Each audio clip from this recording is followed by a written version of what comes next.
What is up, dwellers? I am the Flame-Forged Dragon Tamer, warrior of disguise, bound by destiny, your friend Lexithern, and with me is my little buddy Nox. Say hi, Nox. Alright, hi everyone. So, 1 year ago, I started my VTubing journey with no clue what to do in terms of streaming. Heck, I didn't even know how to debut as a VTuber. I made a video back then about 6 things I've learned after just 1 month of VTubing, and there are a lot more things that I've learned that I would love to share with you all today. So, I want to share the 11 things that I've learned after 1 full year of VTubing. Stuff that might help you out if you're thinking about becoming a VTuber, or maybe just a streamer in general. And even if you're already on your journey, maybe I'll provide you with a little bit of more insight. Let's get into it. Number 1, what is a VTuber? Well, a VTuber for me is someone that might be playing a character with lore that attracts people to them. Does things in a way that revolves around that lore, you know? Someone might be playing as a shark VTuber, someone might be playing as a Grim Reaper, someone might be playing as a cat, or maybe even a dog. Or someone might be a dragon tamer with a little buddy right next to them, Then there are just people who wants to express themselves without the fear of showing their actual IRL face. It's streaming with extra layers of creativity and identity. Honestly, I think most VTubers that are independent start off as the former, but then gradually as they become more used to streaming, as they make more, but gradually as they become more loose, as they become more used to streaming, they gradually turn into just basically themselves and a little bit more natural. Anyway, say you wanted to become a VTuber. Number 2, what would it cost to become a VTuber? Now, short answer, depends. There are free models floating around that you can use without any worries. A quick Google search and the first link leads you to a website chock full of them.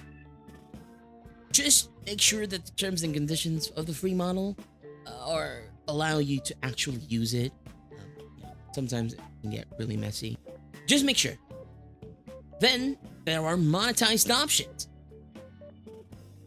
First off, you can go to Etsy, VGen, or Booth, wherever you can find pre-made models like the earlier option. However, now we can take a look at the pre-made models that are sold there. I honestly recommend this as you start streaming when you want to just put a foot in as a VTuber. Because you can get one that is very well made for less than even $1. Now, I'm not saying that the free ones aren't, but there's a bit of a quality assurance when it's behind a paywall. Now, you gotta be careful what you pay for. Sometimes these models are made with AI. That's why they're so cheap, right? And that's a big no-no. So, do a little research before you buy, if possible. Now, the second and more expensive option is to custom make your model. This can range from a modest amount to basically an arm and a leg, or maybe even a liver. It just depends on how well made you want your model to be. This option is the ideal one because you can make your own identity, set yourself apart from others, be more in tune with your lore, and have customized toggles that are suited for your needs. However, if you're just starting, what I suggest is the pre-made ones that you could buy off of Legion or Etsy. I've seen a lot of people use these pre-mades and make it their own and are successful in their own way. What's really important is that you start streaming. The custom ones can come at a later point.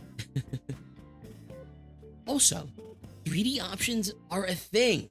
Vroid Studio has an amazing model creator that you can use to make your own custom 3D model at a whopping cost of $0. That's free. Well, now that we got the model options out of the way, what software do you need? For live 2D or 2D options, most people just use VTube Studio. The free one is more than enough, and the flying little avatar that's used as their watermark is not a problem whatsoever. Just shimmy your avatar to the lower left of the screen and poof, no flying avatar. Shh, don't tell them, okay? And for 3D, there's Warudo, VC Face, or as mentioned earlier, Vroid Studio. Honestly, I don't have too much knowledge with 3D models, but there is a whole community with chock full of tutorials that I'm sure you can find and will definitely learn a lot from.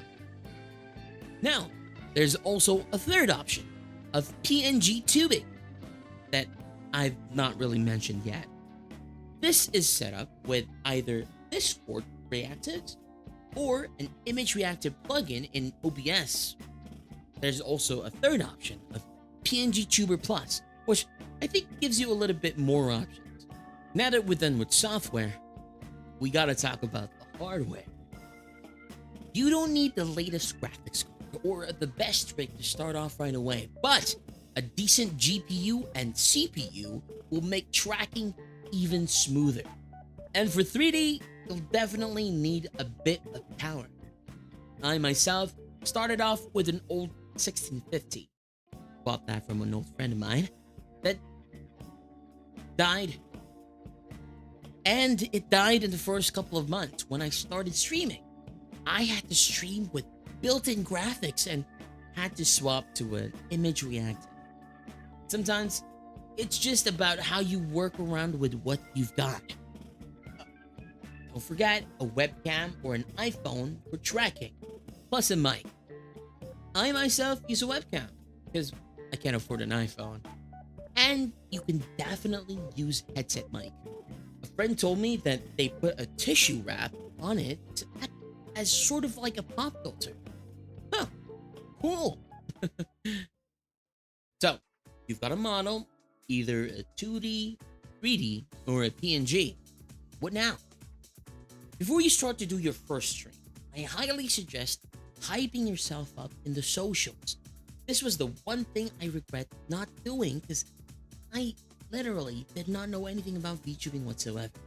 So, number 5, hype up your debut stream. Do the repost and like to unlock type things. Look for other upcoming VTubers in the space and see what they're doing and try it yourself. It does work and it will bring attention to your debut. Also, quick tip, if you can tell your relatives to come to your debut, that would be so good. Just remind them not to call you by your first name. And speaking of debuts, do a little presentation when you debut. Or not. It's up to you. No pressure whatsoever. So, you've got everything. You've made your debut. What should you stream? So, there are 2 ways you can go about this. First, you can chase trends. See what's hot in the sphere and join the trend. Like recently, Monster Hunter Wilds came up and lots of people were playing it. Lots of people were streaming it. And if you can get just a little bite of that pie, it will be really amazing.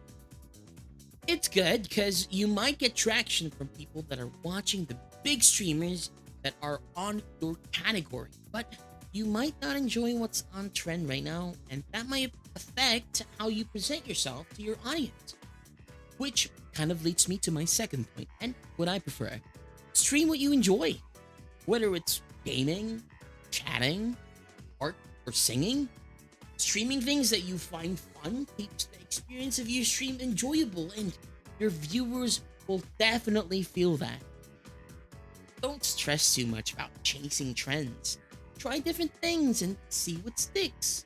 I myself definitely didn't think that I would be a Final Fantasy 14 streamer, but it stuck. I've definitely made a lot of friends because of this game that I just grew to love and adore. So, try different things, and you'll definitely will not regret it. Found out what you'll be streaming? Here's some advice on how to behave when you do hit that start stream button. Number 7, be authentic and be yourself. Even if you're trying to maintain kayfabe on your VTuber persona, you have to show your audience your authentic self. I get wanting to put an act on, but having it on for 24/7 while streaming is definitely gonna be exhausting. And it's just up to you if you want to risk that. Be yourself. There's no need to be overly energetic or try to be super funny all the time. Number 8, try to avoid dead air. When you stream, you expect people to be there and talk to you, right? Well, I'm here to tell you that that expectation is somewhat right. Let me explain. So, when you stream and people come to see you, there's gonna be viewers who will do just that, but most of the time, people just want to unwind and relax and be entertained by you. So they're just gonna be lurking, as we like to call it, and enjoy the stream. So be entertaining. Don't be less energetic or more if people are talking or not. Always act like there's someone watching. Tell a story or brag about what you ate last night. If all else fails, describe what you're doing out loud in the game and conversation will roll from there. Speaking of people chatting in your stream, here's an extra tip. Be careful of malicious people in your chat. There are gonna be bots, people who are just gonna be out to scam you or try to get you to add them on Discord, or people who are just out to troll you. There's gonna be a lot of bad things that are gonna come in your chat. And it's up to you to put down the hammer and get them out of your chat. Because if other people see these bad eggs in your chat, they are gonna be very dispirited and might not want to watch you. So, you have a model and you've started streaming. What do you do next? Growth. You have to make an effort to grow your viewer base, your community. Here's some tips to get you started. Connect with your community. Remember those people who talk in your streams and comment on your videos? Well, they're more than just that. They're your supporters, your fans, your friends. Give your community a name. Like how Iron Mouse has her precious family, Mori Calliope has her deadbeats, and I have my dwellers. It's just like the icing on top that kind of glues your community together. Give it a try. Number 10, be active on your socials. Be on Twitter or X, Blue Sky, Instagram, YouTube, Discord, wherever you can reach your community and more is where you want to be. Post your schedules, highlights, memes, updates, your thoughts, whatever you can do to be on people's radars. And finally, make YouTube videos. Especially shorts. You can upload your VODs as a whole, edit them down into digestible parts, or take some highlights and make them into shorts. These will help advertise yourself and maybe make people curious enough to visit your stream.